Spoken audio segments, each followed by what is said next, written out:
Hello everybody, welcome back to the virtual awards ceremony honouring the world's very first certified handwriting specialist teachers.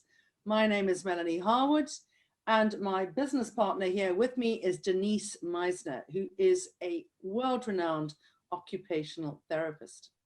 Now I'm going to hand over to Denise and I'm going to change the speaker view so that it's just Denise speaking and me listening, but she's going to be talking to us about the importance of handwriting and some of the research that she's been looking into, because we've been working on a big project that we're not allowed to talk to you about. I mean, look at these bags under my eyes. This is why we're so tired.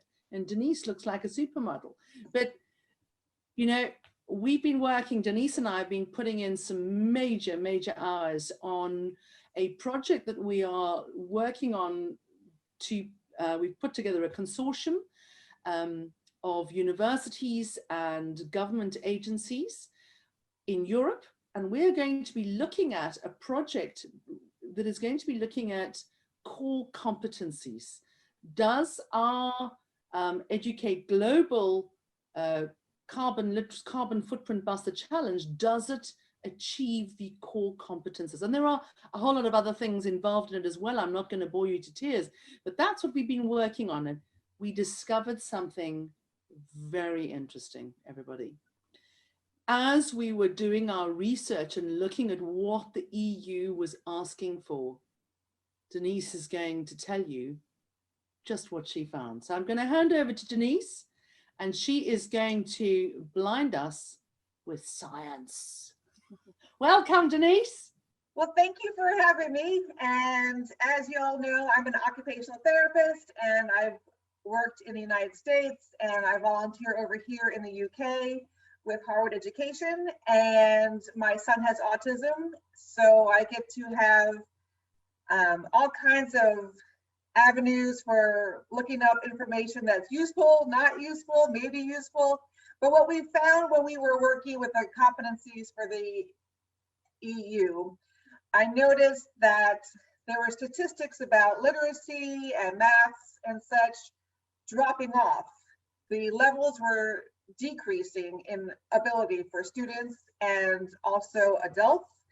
And that made me think, well, if computers were the be-all end-all cure to intellectual superiority and ability and success, then if there's been a lot of focus on the computer work, which is obviously necessary, but if it's going to be the cure, then why are we seeing that drop off?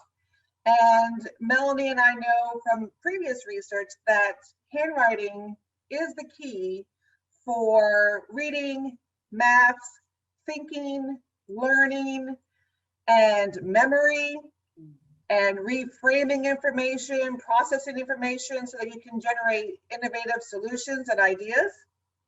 And when you look at what research is showing, that reading in adults activates certain parts of the brain, well, handwriting activates those same parts of the brain in the children. So when you're improving handwriting, you're improving those areas of the brain, and there's like 3 parts of the brain working together. And if you're just typing on a keyboard, you're not getting those 3 parts of the brain. And with COVID, with all the things that are going on in the world, with political unrest and social dynamics going on, I believe we need all the parts of our brain working as much as possible. And if you know me, you also know that my handwriting is not good. That's because I did not have Start B and Mel and Hannah Jane when I was young. I had teachers that were pretty strict, and my handwriting was good only because it was forced to be good. And we were punished if we tried and made mistakes. And I, for one, and my son has taught me this, you have got to tolerate and make time for people to try to be messy and to work through it, because that is a life skill. And I know from writing grant proposals and other things on the computer, my frustration tolerance is not always the best. And I believe that with handwriting as a way to improve frustration tolerance, that carries over to doing the work you need to do on the computer. And not only that, but then you can be even faster in your keyboarding with increased fine motor skills, gross motor skills that are all connected, visual, spatial, problem solving and thinking and perspectives. And another thing that handwriting is really good for is anxiety reduction. So for my son with autism, it was really hard for him to verbalize his needs. It was extremely difficult for him to write them down if we couldn't understand what he was saying. So when we implemented the Start Beat Handwriting specifically for special education needs, we were able to unlock within him his ideas, his need to write lists, because when you write lists, your brain is releasing feel-good hormones, and that really reduces anxiety. Plus, if he knows it's written down, he knows that I've seen it, and he can relax. He doesn't have to remember, did I tell her? Did I tell her? Did she remember? Did she remember?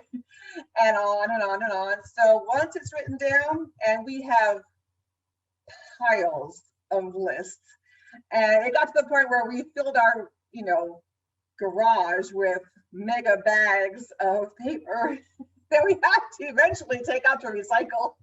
And it took up, like 6 bags, but that was his outlet. He had finally unleashed. And now he can communicate better, but he's still, if he's in a funk, he likes to write lists. And perhaps you've noticed if you make a to-do list, you can feel better when you're starting to check off what you've done. And I learned a secret that if you write a to-do list and you start by writing 3 to 5 things you've already accomplished and you cross them off, then that also releases feel-good hormones because you've already accomplished. The motion of crossing off actually connects the left brain and the right brain. And the action of moving from left to right also gives your body feedback that you're doing something. And so if you have a long to-do list, you want to start with the things you've already done to feel better. And when we go back to legibility and efficiency and the joy of handwriting, first of all, it can be really fun to just journal. And we all talk about gratitude journals, and it's the act of searching what we're grateful for, and then writing down those items that we're grateful for, those thoughts we've had, or those people we've met. And then if we can become more clear in our handwriting, more legible, then we can look back on those journal notes and remember what we wrote. And, if we're in a funk one day, we can go back and go, oh, that's pretty smart. Oh, that's a pretty good idea. Oh, yeah, I forgot about that. So there's many benefits for the handwriting. And if you're a student or if you're an engineer, especially a transition engineer, or in any field actually, and you need to do calculations, you need to do notes, you need to do memos, whatever you need to do. Maybe you're not able to even connect with the internet, or maybe, for whatever reason, you want to be able to write it down clearly so that not only you can read it, but others can read it. And we know that it's really important to get your calculations correct, and legibility is a key component to getting the answers right, especially if you want to hand it to a teacher or to a boss or something. Denise, it's interesting how we're often confronted with, not to use the word confronted, we meet with resistance. People say to us, handwriting's not important anymore. You don't need to teach children to write by hand. We have, they just need to type now. And you just think to yourself, whoa. Let me take a step back. And then I look, you and I look at some of the private schools, and I know that the importance that they place on that entry point, on getting children writing ready, writing fit, getting them to learn the entry and exit strokes, writing their names, learning those letter formations, and then some children joining up. And that rite of passage, getting that pen license, is such a big emotional driver for children. So I know my daughter, when she was the first to get her pen license, it was something, it was she was confidence just soared. And then she said to me, then she would say, oh, my friend hasn't got their pen license yet. I'm really worried about them. And I just thought, what a strange thing to say. So do we really need, you and I know the answer to this, but we're asking, do we need to learn to write? Not now that we have this technology. I mean, we've seen that EU data. Those PISA results don't look so great. Everything, it's not going up, it's going down. So we've got this digital technology, we're pushing digital tech, and which we should,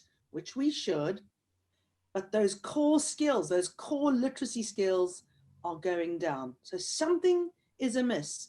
What is missing? And why have we got it so wrong? How have we come to this disconnect? Well, I think you mentioned the key word, resistance. And I've been reading a book and it talks about resistance. And resistance in life comes externally from others who push back at you, or from a computer who doesn't want to cooperate, or coworkers or people who don't want to spend the time, who don't want to waste time or be bothered to pay attention for an extra few minutes because they have places to go and people, deadlines to meet and quotas to meet and all that. But with resistance, we need to be able to learn a skill that will help us push through resistance and get to the other side. And handwriting is really key to this.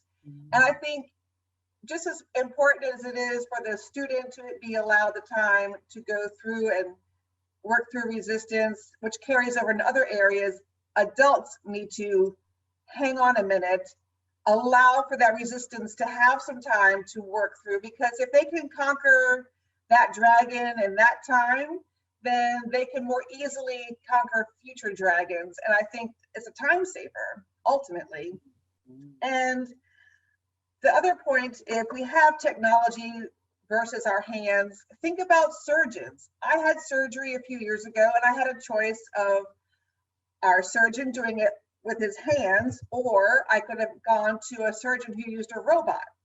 And I chose a surgeon with the hands because after all the information was put out, if you're positioned wrong, then the whole robotic thing is off. Like, you can't get it done correctly.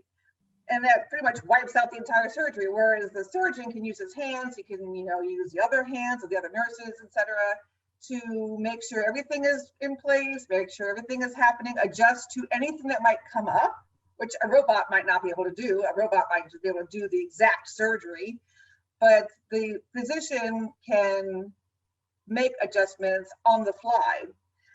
And that's why I chose the surgeon who uses hands. So the other part for resistance is that we're wired to take the path of least resistance. We're wired to escape pain and to go towards peace and freedom, but that is just not reality, especially in the times of COVID and the times of climate change and the times of social unrest. We need to deal with resistance, and we also want to give ourselves that 10% edge to overcome resistance faster. So the 10% edge comes from things like handwriting, fine motor skills, patience, allowing for time for effort to develop, and not getting frustrated at the first sign of messiness or the first sign of frustration, how to work through it. Like yoga, you're learning to work through difficult, painful positions or movements and to use your breathing. And so if we want our students to really be able to succeed and do well in the new era of climate change, COVID, technology, everything, we need them to be able to be creative thinkers. We need them to be analytical thinkers. We don't want them digesting fake news from toxic sources who are just trying to either entertain or to snag these people. And we want them to be able to be contributing members of society. We want them to be able to have empathy for others and to have different perspectives and to think, how would someone else be feeling right now? Like Hannah Jane felt worried about the other student who wasn't doing so well. if we would just take a little extra time to reach out and help instead of trying to be, at the top of the mountain first at everyone else's expense, I think that this world would be a lot more able to cope with all the changes. Denise, it's that stickability. One of our speakers earlier in the day was talking about stickability, that resilience, that emotional literacy. We spoke about, I made a flyaway comment and I said, okay, so we've got literacy, climate literacy, carbon literacy. And she said, no, we have literacy, emotional literacy, green literacy, climate literacy, carbon literacy. And I had to think about that. And you pointed it out to me. You were sending me research and you said, it's this emotional, the stickability, this emotional resilience that once you achieve being able to write and you continue to grow with it as a core skill, it delivers that confidence, that resilience, that empathy. I mean, I love that you're talking about having a journal and ticking off all your achievements, especially now we're hearing about people really struggling emotionally due to the COVID lockdowns. Everything has changed. People think, oh my goodness, is there a world out there? Write it down. Get yourself a block journal and write it down. Something else that I wanted to talk about is that my mother is 81 and she's almost blind. She's got problems with the backs of her retinas, but she has the muscle memory. My mother can still write, and she has a wipeable board and she writes down dates and notes and lists. And I'm amazed. And I say to her, can you see what you're writing? And she says, no, but I know the forms. That muscle memory is there. I've learned that. And I'm just thinking, wow. Now, from your perspective as an occupational therapist, those neural pathways have clearly learned something and they are not letting go. Tell me more about that, because that is just fascinating. Muscle learning is incredible. Athletes know all about it, and anyone who has to do something over and over and over and over again in order to perform effortlessly and spectacularly, whether they're on the pitch or on the court, wherever, the golf field, it's all about getting the muscles to learn. And as we age, we're not going to be able to learn new things so much, but our muscles will remember, and we can do things on autopilot.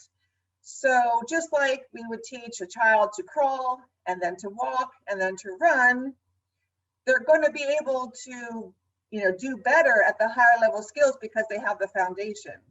And the foundation for reading, writing, thinking, learning, memory, and even emoting is handwriting. And the other thing you mentioned was frustration tolerance, stickability. Frustration tolerance is the key. Like when I would do occupational therapy notes on sessions, we would always address the patient's or the client's frustration tolerance. And sometimes we would call it activity tolerance. Like how can they stick with an activity for how long, for what kind of attitude, for what kind of new learning. So if you want to escape pain and you want to have peace and fun, handwriting actually is the ticket. And as for older people, they also have, things to consider like arthritis and sensation loss and those kind of things. So there's a lot of areas that are affected. And so that's why it's good to have both the handwriting and the keyboarding. Oh, Denise, because my mother has really problems with arthritis. Wow, that is fascinating. You were sending me some notes earlier today, and we were talking about what about dyslexia? because we have a lot of people that write to us about, or when we're doing our handwriting match fit assessment training, you and I know we train the teachers. We've got this assessment that we first created the assessment toolkit, and then we realized, wait a minute, we need to deliver this teacher assessment, the assessment training to teachers so that they can go out into the field in their classrooms, wherever they are, and do these assessments. And we even do them online. So we can even, you know, you can purchase the assessment, you can do it while we're watching on the Zoom, and we get you to take some photographs. And Denise and I, we train teachers how to do that. So you don't even need to be there with that child. You can do the assessment, take a video of it, take some photographs of it, and you can see. One of the things that Denise and I see quite a lot, very often when we are doing these assessments en masse in schools, we quickly see potential dyslexia. We quickly see DCD, dyspraxia, is something that jumps out very quickly. And that's one of the main things that teachers ask us about. They go, why, what is this? We can't understand this. We're seeing this with this child. And we say to them instantly at the front of that assessment, we can see the name is jagged, and we go, aha, and the midline, the lines, the letters are all over those lines. And then we use a whole variety of items throughout that assessment process. And we say to them, okay, here's the coping strategy. This is what's going on. Here's what's going on in the brain. Dyslexia. How can handwriting work with those children that have dyspraxia and dyslexia? I want to know from you, because you are. Well, I love to know more about dyslexia too, because as I've said before to you, it is my nightmare. If I had to have dyslexia, I would just really talk about frustration tolerance. That would be the biggest test for me, to have dancing letters and all that. I mean, I've been to conferences with, you know, information about dyslexia, and still it blows me away. So the research was showing that using handwriting is one way to treat dyslexia. And I think another word you mentioned was variety. So there's going to be a variety of ways to treat dyslexia, and one of them is handwriting. We need to be adaptable and to find out what the person responds best to, and to let their personality shine through, and to let them know that they're not less than because they have dyslexia, or less than because they have other issues. Let's say they end up in an accident and have a head injury. I mean, handwriting is one of the things that we look for after a head injury. Any changes that they might have had. I mean, my handwriting looks like I have a constant head injury, but that's another video. But so there's just gonna be different ways to tackle different issues. But you know what's been interesting for us? Remember, we were down one of our schools. My very first school with Start B handwriting was where we really got into the trials of things. Was Downhall Primary School down in Rayleigh in Essex in the United Kingdom. And as we worked through the processes, so we honed those assessments, and we worked really closely with the head teacher, Lou Nelson and Beck Wakefield. So that was years ago. Gosh, I don't want to say how many years ago, that was years ago. And the interesting thing there was, as we developed through, as we started going, we had these children that needed an intervention. So we had those older children that hadn't had all of Start B and those that handwriting preparedness from the early years, but we were getting them at ages sort of like 6 onwards. And we were saying, okay, right, intervention. And then we were saying, right, okay, let's go back to early years. And once that intervention had rolled through the system, most of those children, 99.9%, they were writing within a year. That was it. We had a year and a half. They were doing their patterns, their lowercase, their uppercase, their joining patterns, their sentences, everything else, boom, off they went. And then we were looking at that small percentage where we were seeing from the handwriting match fit assessment, we saw the baseline assessment, the follow-on assessment, And then we had another year's follow-on assessment. And there we had that hard evidence. So we could go to the school Senko and say to him, right, now we know we've put all of these interventions into place. We can now see that we've done everything we possibly can. Is it now not time? We have the hard evidence. Is it now not time for you to do the dyslexia and the dyspraxia that really let's hone right in? And the school Senko said, can I do breakaway groups using your SEN exercises, the ones that you used with your son, Adam, and can I use the dyslexia exercises? Now, we were very, very lucky. Years ago, we met Dr. Christian Bohr from the Netherlands, and he has developed a dyslexia font, and that's DYSLEXIE. And we used that font. We created an entire set of exercises using that dyslexia font. And Pops Lawrence Dale, who worked with us, was our graphic designer on building all of the exercises that Hannah Jane delivers. And he said to me, you must never ever tell a child that they have the dyslexia exercises, Mel. And I said, oh yeah, you're right. And he said, Melly, when Hannah Jane does her introduction, she says, the exercise in front of you looks like this, this, or this. So he says, you can give the whole classroom the SEN exercises, doesn't make a difference. So for those children that have SEN, they would never know. And you can give the whole classroom those dyslexia exercises. And no, so the dyslexic children would never, ever be out of place. So that's an interesting one as well. I want to ask you, Denise, where do you see this going? Where do you see those children that are learning to write? What happens in their brains, and how is handwriting their superpower? That is a great question. The answer is in the three parts of the brain that are being activated at the same time, and the crossing and the integration of the two hemispheres at the same time. So this, when you're involving multiple areas of your brain, you're going to be able to learn not just handwriting faster, but the skills that are involved are going to help your brain learn other things faster. So you also mentioned that it's been a few years since we started working with those schools. And that is the beauty of STARPy, is that we have years of data. And so the question might be, we have data, and then so what? So like when I would do occupational therapy, we would say we would increase the child's fine motor skills, and Medicare or whatever insurance would say, so what? And we would say, in order to use this pencil grip, and they would be like, so what? So that they can write effortlessly. So what? So that they can read, so that they can write, so that they can write essays, so their teachers can actually understand what they're saying and then actually be able to grade them.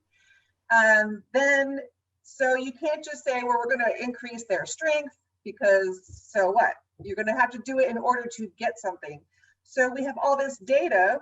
So when Ofsted comes in, or when the inspectors come in, they can see, wow, okay, because of your efforts to improve handwriting, you have this data, and this data seems to correlate with improved scores in all the areas that we were looking at earlier. So the whole thing ties together.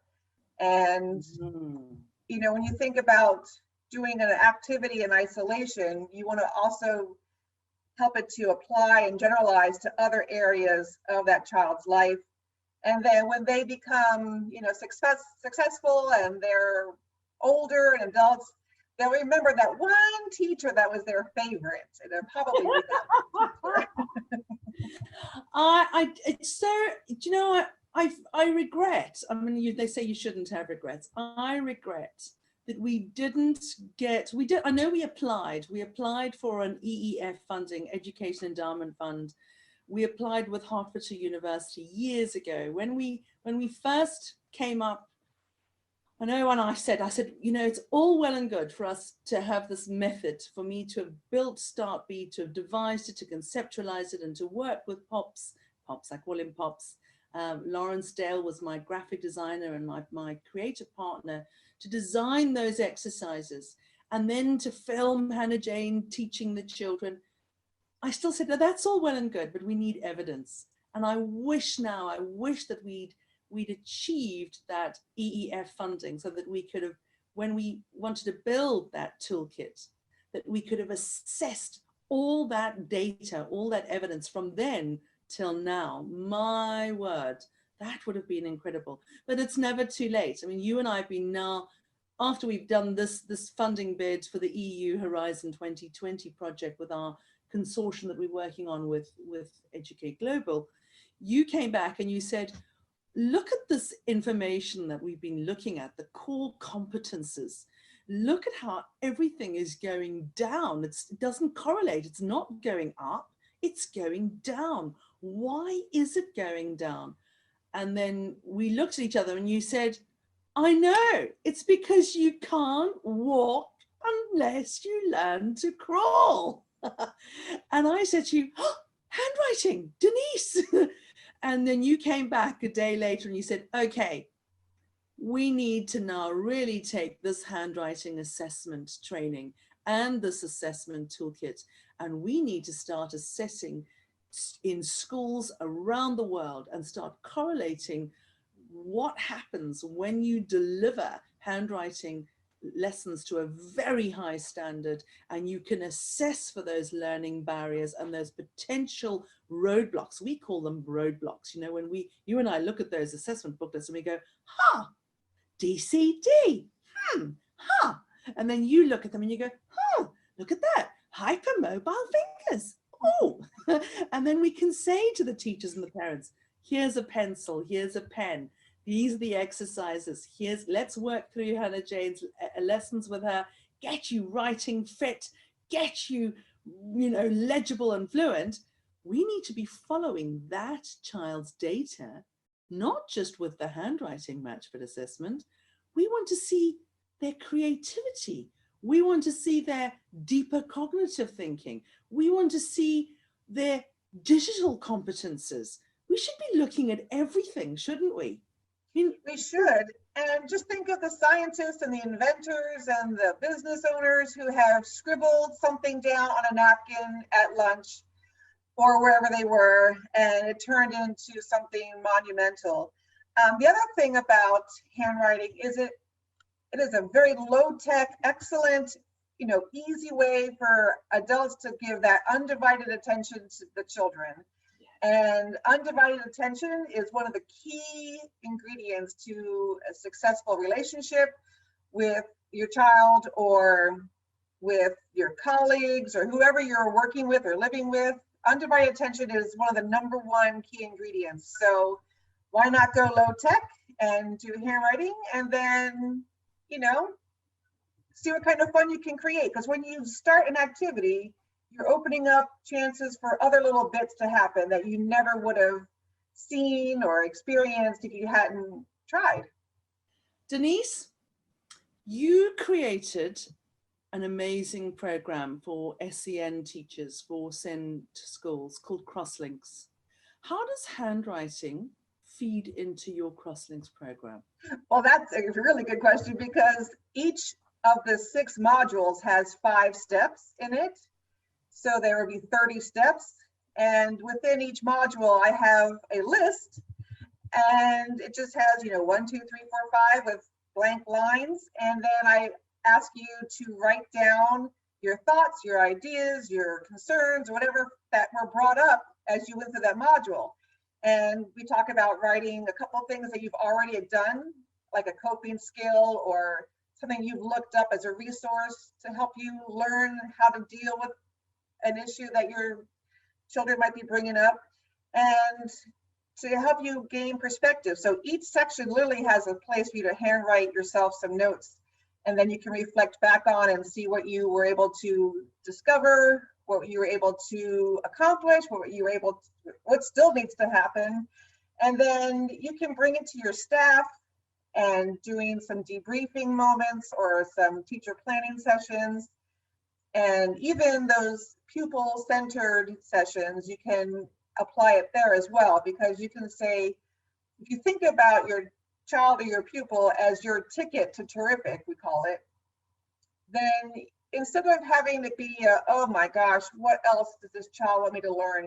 Wow, what else does this child get me to learn? I mean, I would never know this stuff if it wasn't for my child, challenging me. So those are on the strong days, and you can think that. Then there are the days where you're not feeling so well, and you're like, I cannot learn anymore. Just give me 24 hours, please. So that's how it evolves into the 6 modules. Denise, when you and I met, because you and I met through handwriting, we had a joint colleague, a friend, Julian Mallory Skinner, who's unfortunately no longer with us. Julian, if you're looking down on us, did you ever think that you'd see us doing this this virtual awards ceremony? I don't think so. And he came through to visit me. I was living in Letchworth at the time. And he said, you've got to see this. This lady has invented this product called Q-Charm. And I said, what is Q-Charm going to do for handwriting, Julian? And he said, no, you've got to see this product. So I looked at him, he showed it to me, and he said to me, look, he said, with your SEN pupils, when they are learning to write, here's their band, here's their image. My words, it was like, and I said, okay, I have to find this lady. Where is she? And he said, Wales. I said, Wales? I'm in Letchworth. And he said, So I still said, okay, all right, you've tweaked my curiosity. I have got to go and find this lady. And I remember coming all the way to your house and saying, right, well, I'm going to Swansea. And then I turned up. And I said, you're right. I want to see all about who is the lady that created this. And I'm so lucky, Julian, wherever you may be, in whatever planetary system you are now, that you introduced me indirectly to Denise Meissner, because she's changed my whole life. And it was handwriting. And then you said to me, my son Adam wants to, learn to write, but he is autistic. And I said, well, let me send you all of the books. I'll send you all of the exercise books. I'll send you the life boxes. Here we go. Here's the SCN exercises. Here's the dyslexia exercises. And I'm just so proud of where Adam is now. I've seen his lists, and he writes copious lists. And his confidence, I just love where I just see him blossoming as he goes through his processes. And I'm always amazed, Denise, I don't know how you work with me, because you are under such extreme pressure there. And then you've said to me, that's okay. I use crosslinks. That's all right. I use triple P. And then you and I have had the most amazing experience of working and creating mini-bees. So we worked with Fiona Cowan. Fiona Cowan came up with sort of like she gave us a mind map. And then you and I have looked at it and said, okay. And then we've produced that entire program where we've got the step-by-steps, and you've said, no, we need to do this. We need to add that. This needs to be focused on. And as John's been editing it and filming it, we've now got Mini-Bees. Mini-Bees, folks, is a fine and gross motor skills program for early years, for very little children. And that was where Fiona then came up with the early years assessment training, so that parents would be able to do these assessments themselves, which I wish I had. I wish I had. Denise, I want to ask, you don't have to answer this. It might be too personal. When you were pregnant with Adam, you wrote in a diary, and I've never forgot this. You wrote something and you still went back to it. Tell me. Well, actually, I was pregnant with Kenny. Yes. And because I had done my internships for my OT degree, I did a 3-month stint with autism. And I looked up to the sky and I said, dear God, if I ever have children, please don't let me have children with autism. So when I was pregnant with Kenny, in the pregnancy journal, I wrote, I hope that you have, fairness and love, la, la, la, la, la, la. And then I said, I hope you will not have autism. So he did not have autism. So I said, okay, I'm not even going to have to worry about writing it in Adams. I just got lazy. And then he had autism. So had I written it in Adams Journal, maybe he wouldn't have had autism. But at the same time, when I was forcing myself to look at the good side way back when, I realized that I would never have met certain people that were his teachers, home trainers, specialists. I would never have met them. I never would have known they existed. And they became close friends that were just amazing. So if it wasn't for his needs, I wouldn't have met them, and my life just wouldn't be the same. It wouldn't be as full. It wouldn't be as enriched. I wouldn't have met you because I wouldn't have met you, Denise. And I cannot imagine that. No. Cannot imagine life without Mel. I'll tell you what, Denise, if I don't hear from you, it's like, oh, Denise, what's Denise doing today? And then my mother says, you not heard from Denise yet? I go, no, she must be busy with Adam today. Well, I know a lot of the parents that I have spoken to are really talking about the feeling of pressure and just feeling like they're buckling to the pressure of being home. And we really appreciate the teachers being that first round of defense, because now as we are home with our children for like a year now, we're understanding and appreciating more just having that extra cushion of ideas, of time just for our own thoughts or our own chores or whatever. And so, special hats off to the teachers. And people have asked, how come I'm doing well enough and able to do extra things like grant proposals, etc. And it is because I use the cross links. I had to figure out a system to stop the madness. So Denise, through handwriting, we've also met an amazing team. Yop and Tom have their own block grid journal product. And I bought it for my daughter for her birthday, and she loves block grid journaling. She absolutely loves it. And I think that when we start, because I said, how did you know that this was a great product? I was asking him yesterday, and Yop said, we know that we want to write our thoughts down, but we want to doodle. Sometimes we don't. It's just those fine motor skills. It's just being able to hold those coloring pencils. And then I had a color. I was told this week by Mark Wentworth about my color. He told me what color I am. He said, you are a red. And I said, no way. And he said, well, when you want to, because he said a red doesn't always you can't tell a red to calm down. He says a red needs to sit and do something physical. And he said, well, Mel, because you're a red, you need a whole array of different color reds, crayons, pens, pencils, and color in and block grid journal. And I thought, wow, okay. So handwriting, we must not negate and denigrate handwriting, because the mere simple act of being able to pick up that pencil and color in and draw something, that's handwriting. It's mark making. Handwriting is powerful. It is a superpower.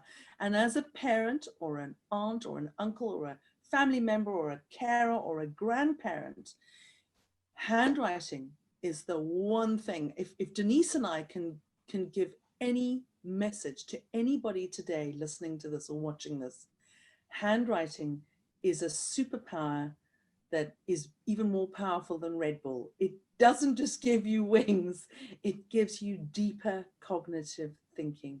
It is one of the most powerful tools. Once your child learns that skill, they are set for life.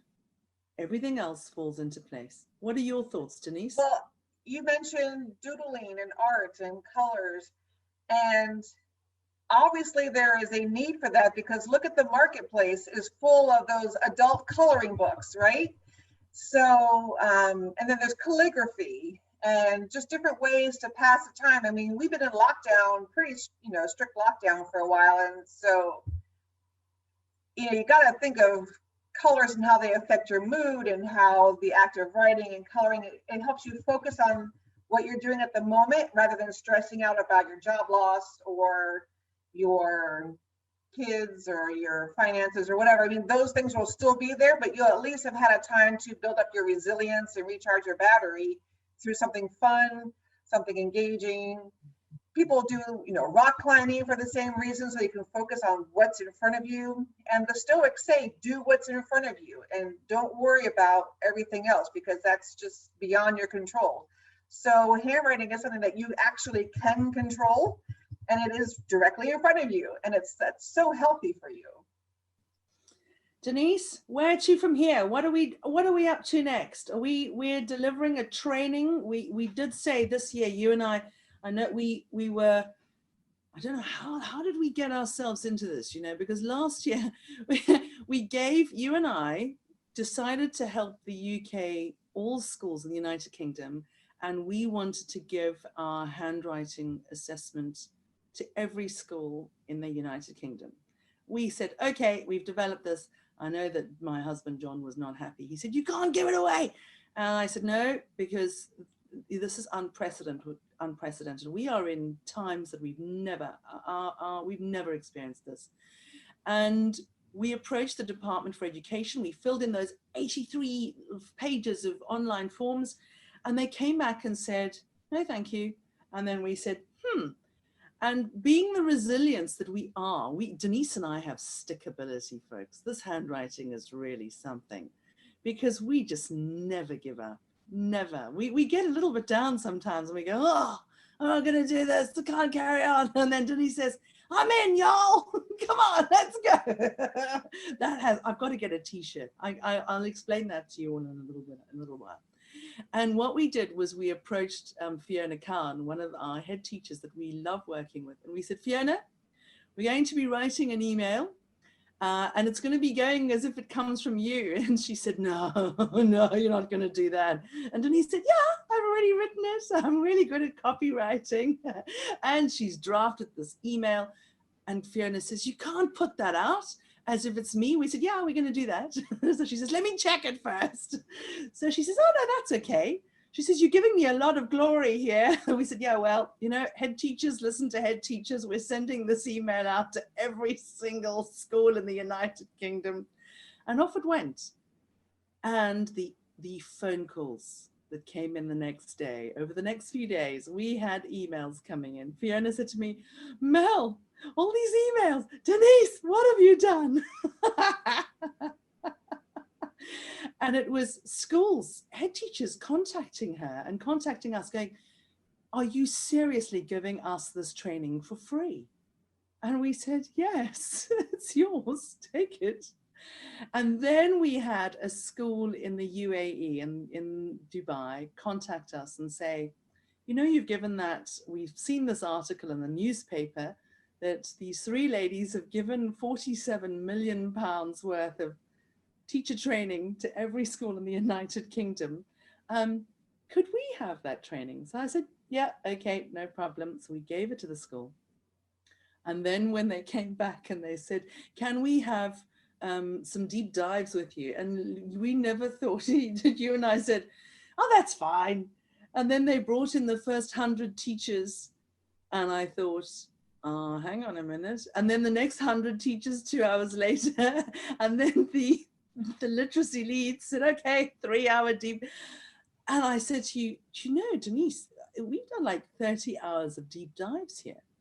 And their head teacher said, are you going to give them a certificate? And I said, no, we're not. You said, no, we're not giving them a certificate.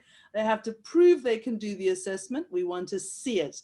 Oh my goodness, Denise, what were you doing? What were you thinking? That was a whole 9 hours of deep dives in itself, because we had to go through any of the assessments that were queries, were red flags for them. They were going, well, what about this one? What do you see here? And we were like, oh, that's what you see there. And then you said, no, we want to see those spreadsheets. That's it. We want those 8 literacy leads. Everybody's going to feed their data into that spreadsheet. We want to see it working on their data tracking software. And then after that, I said, okay, well, now they get a certificate, Denise. And then we thought, no, wait, we must honor them, because this is incredible. This is an amazing.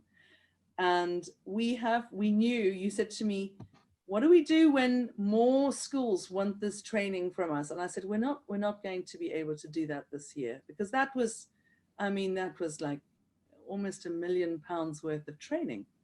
If you, it's almost 125 teachers and all those hours. And, you know, that training normally sells for almost £2,000 per person. That doesn't even add on to the deep dives that they received. And you said, right, we'll have a cutoff of 200 teachers this year that we will agree to train.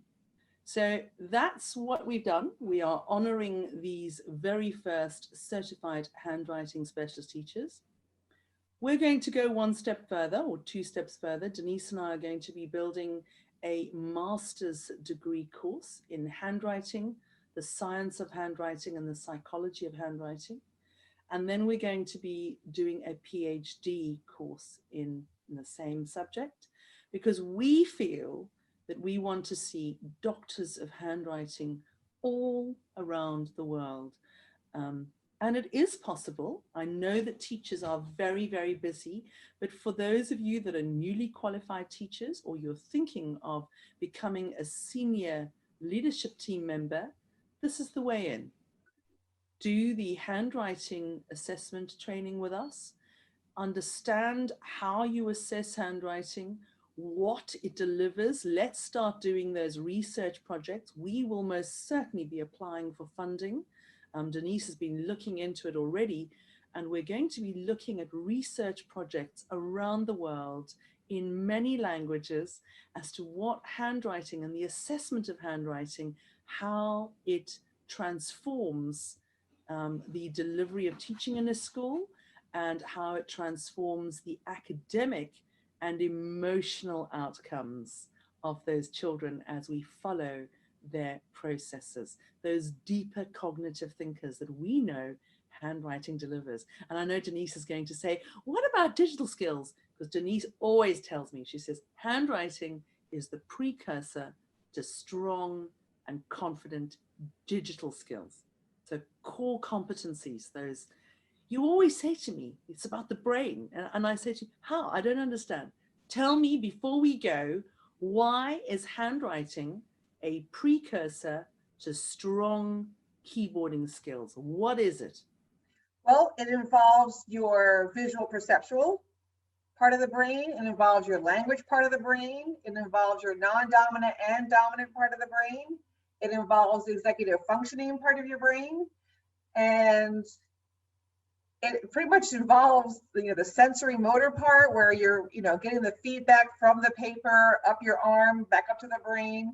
And we know of people who have great ideas, but to actually get that idea to travel down their arm to the paper, to the pen or the pencil is extremely difficult. And we know people that have struggled with that, have been receiving therapeutic intervention for that, and then they get on with their master's degree in whatever field they're studying. So once you overcome it, again, like I mentioned before, once you slay that dragon, you can slay other dragons in your life. Did you want to talk about the book, A Strategy Call? Oh, yes.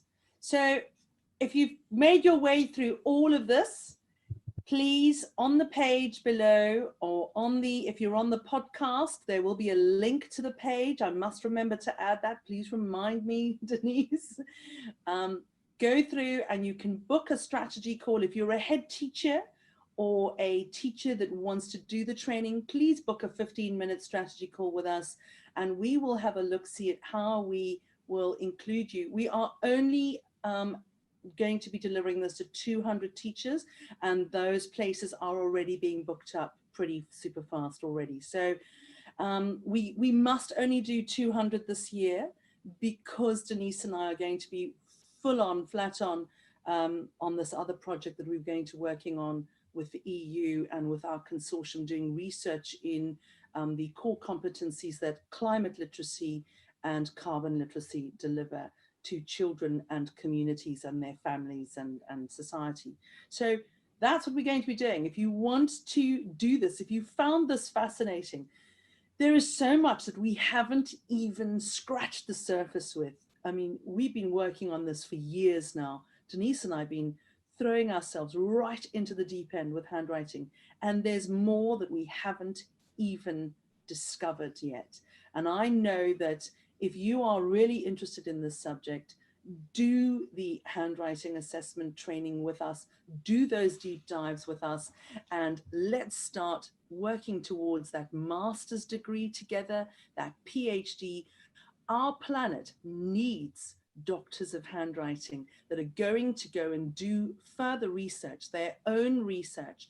This is a niche that you can go wherever you are in the world and start looking to see what handwriting delivers emotionally, academically, physically, every sphere, what it does. Handwriting is truly a superpower, and we want to share our knowledge and our experience and all that we've built and all that we've done with you.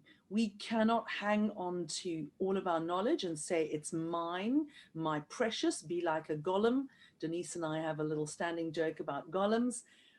We cannot do that. We've got to share. If COVID has taught us anything, we must work together as one team, one planet, one society for the betterment of each other and all of humanity.